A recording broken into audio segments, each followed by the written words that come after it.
Ukraine has described Russia's latest proposal to create corridors for civilians to escape its bombardments as completely immoral, after it emerged that they would lead to Belarus or Russia itself. A spokesman for President Volodymyr Zelensky said people in cities under Russian attack should be allowed to leave through Ukrainian territory.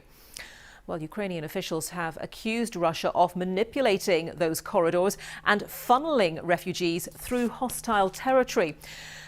The price of oil has risen sharply in response to the continued war, reaching its highest level since 2008.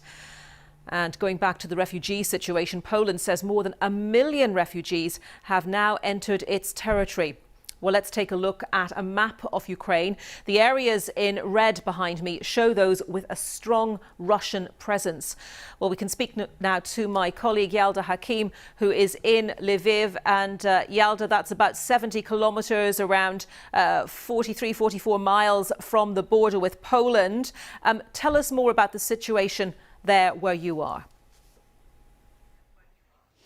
Well, Anita, it's 12 days now since this war began, and 12 days of pure horror for the people of Ukraine, especially in the north, the east and the south of the country, where they've experienced intense bombardment and shelling by Russian forces. Overnight, we heard the people of Mariupol, who have attempted for the last few days for a humanitarian corridor to be created so that they could leave the city.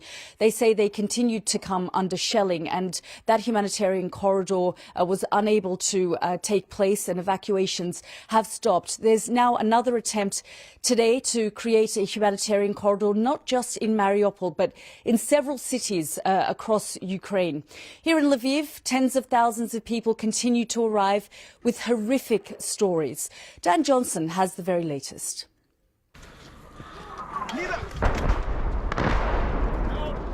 This is what war does to people.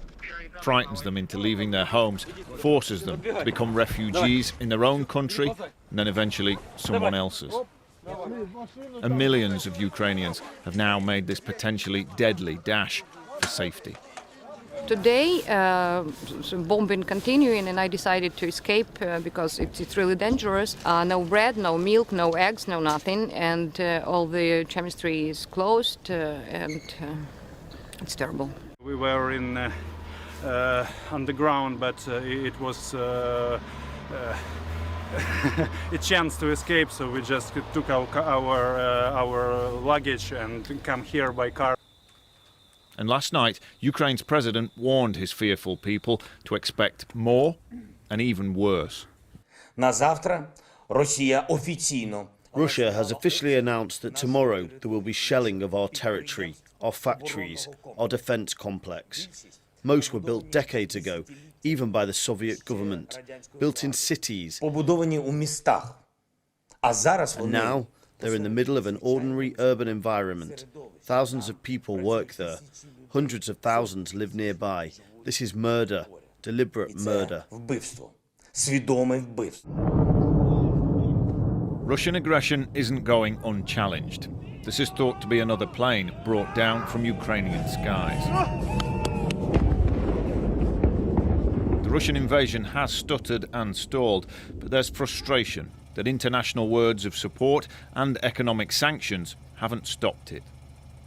The audacity of the aggressor is a clear signal to the West that sanctions against Russia are not enough, because they didn't understand, did not feel, they did not see that the world is really determined to stop this war. You will not hide from this reality. You will not hide from new murders in Ukraine. There is a plan for Poland to send Ukraine some of its jets in return for American replacements, but NATO still refuses to impose a no-fly zone, fearful of direct conflict with Russia. So that means people in places like Mariupol suffering more of this. The daily bombardment that is wiping out cities and taking Ukrainian lives. A second planned ceasefire and evacuation wasn't able to go ahead yesterday, so the buses to safety sat empty while the shelling continued. And we heard the promise that there would be humanitarian corridors. They do not exist. Instead of humanitarian corridors, they can only make them bloody. In Russia, anti-war protests continue, despite thousands of arrests and the restrictions on reporting about the war. Ordinary Russians are seeing the impact of economic sanctions and Western businesses shutting up shop. But it is Ukrainian families feeling the worst of this. More than 1.5 million have now crossed the border, and many more are coming. The rest shelter underground, where the wartime spirit is strong.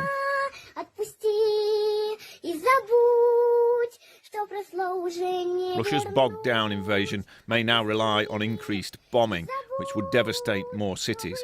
But Ukrainian resolve will be harder to break. Dan Johnson, BBC News.